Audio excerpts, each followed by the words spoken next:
So I'm still here in Brazil. I've been anticipating this ESPN piece to come out, and it was the piece of trash, one-sided, typical stuff that I knew it would be. And I know I get a little fired up about this stuff. I need to calm down, but people don't realize, ESPN doesn't care about the sport. ESPN hates this sport. They won't even cover it. They don't cover the sport. They don't do the great stories about this brand and about the sport that should be done. They don't tell stories about the fighters. Do you ever see the in-depth great story about, UFC fighters on ESPN? Hell no, you don't. You see this garbage outside the lines BS. You're going to see, first of all, this first one that we put together is we showed you how we put some of our stuff inside there, talk to some of the fighters, and take it for what you want. Then we'll show you the interview, raw, uncut, and it's, the entire interview. And you will see on some of the things, especially when you watch their version of the interview, you do a 40-minute interview with a guy, and then you do a 9-minute piece with him, and they make it look like all this bad stuff's going on, and they don't tell Lorenzo's side of the story when Lorenzo says things. You'll see this thing in its entirety, and you'll see ESPN, Outside the Lines, E60, and these shows like this, how they do business and what they're like. They're dirty. They're dirty. They lie, and they never really give you all the facts. That's why you can't even watch stuff like this on TV. And from now, that's why I did not participate in this interview. I refuse to participate in the interview, and I will never participate in any more interviews like that. And if I do, this is the only way they will be done, where we film them filming us. Thanks, guys. Our story, as you well know, is about the issue of UFC fighter pay. Sure. How has fighter pay evolved as this company has grown in terms of the revenue picture? Sure, fighter pay has increased every year since we owned the company. And that was even in the years when we were losing money. Every single time we put on a fight, me and my brother had to fund those fights and make sure that the money was there, that those checks cleared. They love this sport, and that's why they got involved, and that's why they kept doing it when they kept going into the hole. There was no money to be made until they made the commitment to build this sport. It was in about 2005 when we started the reality show, The Ultimate Fighter, which really created the widespread exposure of what the UFC was.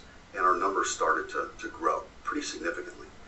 Since that time, fighter pay has outpaced our revenue growth. I was a cop. I was making maybe $30,000 a year. It's not horrible, but I quit. I did The Ultimate Fighter, and needless to say, after The Ultimate Fighter, I made substantially more in 1 year with the UFC than I would have working 15 years in law enforcement. What we consistently heard was that the fighters make somewhere in the neighborhood of 10% of overall revenue. Right. How accurate is that assessment? It's completely inaccurate. Whoever's telling you that has no idea what the fighters are being paid or what our revenues are or business are. It's not even close to being accurate. What I make in a fight is not just what's reported by the commission by any means. I mean, you have opportunities to make a lot of the cash besides what's, on the dotted line when you contract.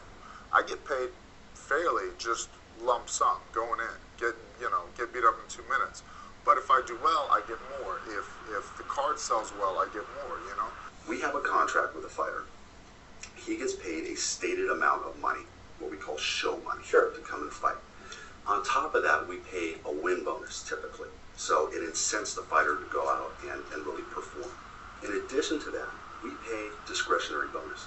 No different than any other company that may be out there. Maybe it's just part of our culture. We came from a kind of a corporate background. We pay for performance. There's bonuses, which is, submission of the night, knockout of the night, fight of the night. I've had a bonus where a fight I lost, and they appreciated that it was a great fight, and I got hit with like 70 G's, So, how could you complain about that? That is awesome. We evaluate the fighter, that fight, that card. Did the fighter perform? Did he exceed his performance? Did he really go out and lay it on the line? And we pay out multiples of what's on that fighter contract. We've had guys that maybe were making $200,000 said, you know what? This guy promoted the heck out of the fight. He performed. Write him a check for $1 million. The fight was real successful, and they just decided to give you a bonus because the fight did that well. There's absolutely no reason in the world for them to have to do it. I was getting paid very well for the fights. I was very happy with it, and I had a pay-per-view bonus. The way we structure things is fighters eat what they kill. If you really are the guy, then you're going to be a partner with us on pay-per-view. Albeit you put up no money, we'll put up all the money, and you get a back end on the profits. When UFC does well on a buy, on pay-per-view buys, you get some of that. You know, you get a cut of that. When I'm on a fight card and it sells well, I get extra money. Look, I'm not going to lie to you. The fighters we talked to, they love getting the money. I'm sure they do. But a number of them talked about the bonus structure as a method of control.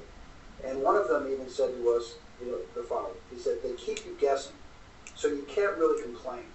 You just have to, his words, kiss their ass to make sure you get one, meaning a bonus. Is it kiss their ass, or do you have to perform like any other company in America? So I was getting paid very well for the fights. I had a pay-per-view bonus, so they didn't have to pay me a huge extra check just because the fight went that well and the ticket sales were that good or things are so good. They didn't have to do that, but they did because they felt I deserved it. The UFC gave me every opportunity, and fights went my way. I won a couple big fights. I did a couple good things, had some decent performances, and that's why I get a lot of money. We spoke to one fighter, a high-profile guy and a top draw, who said if he were to speak out about the issue of fighter pay, it would mean the end of my career. You're the guy who runs this company. Yep. Why is it that guys can't even talk about the subject? Anybody can talk about anything. We've had plenty of situations where fighters have come out and made statements. Tito Ortiz, I mean, it's no secret. There's been a number of issues, where he's come out in the past, criticized the way we did business, criticized us, saying he's going to go somewhere else. I guess we got to renegotiate things because me and Chuck, our friendship's not worth the money we're getting paid. If you ask me, I don't know. I guess we'll be going to Japan to fight, possibly. Let me tell you what, Tito Ortiz just fought twice in the last 90 days. He's made millions and millions of dollars. There's no problem. In the sport of boxing, there's something called the Muhammad Ali Act, which, among other things, requires promoters to disclose to boxers how much money their bout generates in terms of revenue. Fighter gets to know how much his blood, sweat, and tears generates. And yet, in this sport, with the UFC, you can say it's a private company, and that's proprietary information. Why not lay it out there? Well, if a fighter wants to know, they have audit rights. These guys They have audit rights in their contract. Guys that get it back in on the pay-per-view can walk right in the office right here. In fact, they can bring in an accounting team and then go through the whole thing. We're not hiding anything from anybody. It's just that we don't publish it for everybody to see. We're not a public company. There's no reason for us to do that. And once again, a lot of the fighters don't want people to know how much money they make because, believe me, it would make their lives a lot more difficult.